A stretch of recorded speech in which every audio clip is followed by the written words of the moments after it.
अब से बिहार की सियासत में ये खबर सामने आई है कि अब बीजेपी का सीएम बनेगा नीतीश कुमार के राज्यसभा जाने के बाद। तब से जेडीयू के किसी भी सीनियर लीडर ने ये नहीं कहा कि नहीं, ऐसा नहीं होगा, सीएम बनेगा तो जेडीयू का ही बनेगा, चाहे वो ललन सिंह हो, संजय झा हो या फिर अभी राजनीति में कदम रखने वाले नीतीश के इकलौते बेटे निशांत हों। चौंकाने वाली बात है कि कोई भी इस सवाल पर, इस कह सकते इस मामले पर अपनी राय नहीं रख रहा है। तो क्या नीतीश ऐसा होने देंगे? क्या बिहार में पहली बार बीजेपी का सीएम बन जाएगा, या बीजेपी का सीएम बनता देख नीतीश कुमार महागठबंधन की तरफ दौड़ेंगे?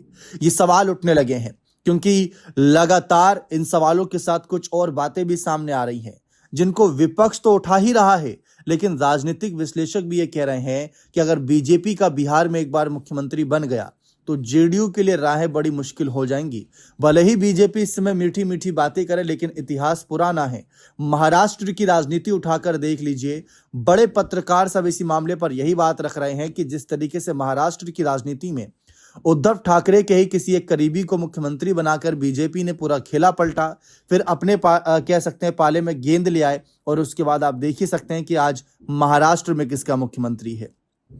लेकिन क्या ये नीतीश होने देंगे, या नीतीश अपने बेटे को मुख्यमंत्री बनाने के लिए लालू से मदद मांगेंगे? इस पर हम पहले भी चर्चा कर चुके हैं। आप में से बहुत लोग सोच रहे होंगे कि आरजेडी के पास सिर्फ 25 सीट है, 25 सीट से वो कर ही क्या सकती है।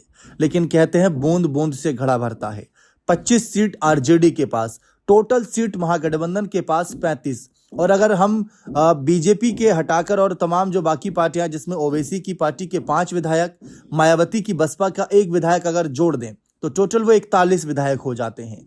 और 85 + 41 126, जो बिहार की राजनीति में 243 विधानसभा सीट वाले राज्य में 122 का बहुमत चाहिए होता है, उससे 4 विधायक आपके पास ज्यादा होंगे। अब यही बात कही जा रही कि अगर बीजेपी अपना मुख्यमंत्री बना लेगी तो वो जेडीयू के विधायक को भी अपने पाले में लाएगी और अपनी पार्टी को इस लेवल पर ले आएगी कि वो अपना कल को सीएम बनाए, उनको गठबंधन की भी जरूरत ना पड़े। जिस तरीके से महाराष्ट्र में 145 विधानसभा सीट बहुमत के लिए चाहिए होती है, आज 130 प्लस में यहां पर बीजेपी वहां खड़ी है। सिर्फ 10-15 विधायकों की शॉर्टेज, और वो भी वक्त रहते पूरा कर लेंगे बताया जा रहा है। लेकिन ये हमारा नहीं बल्कि विश्लेषकों का कहना है, रिपोर्ट्स छप रही है, विपक्ष कह रहा है। अब कितनी किसकी बात सच होगी, लेकिन क्या इन बातों को सच नहीं होने देंगे नीतीश? क्या वह खेला करेंगे फिर से?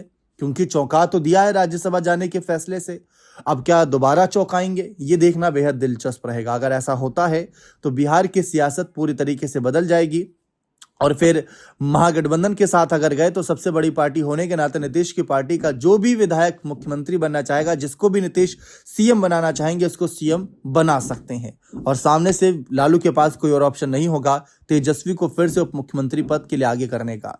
फिलहाल ये सुनने में तो अच्छा लग रहा है, लेकिन होगा कि नहीं होगा वो वक्त पर निर्भर करता है। बने रहे चैनल के साथ। बहुत बहुत शुक्रिया।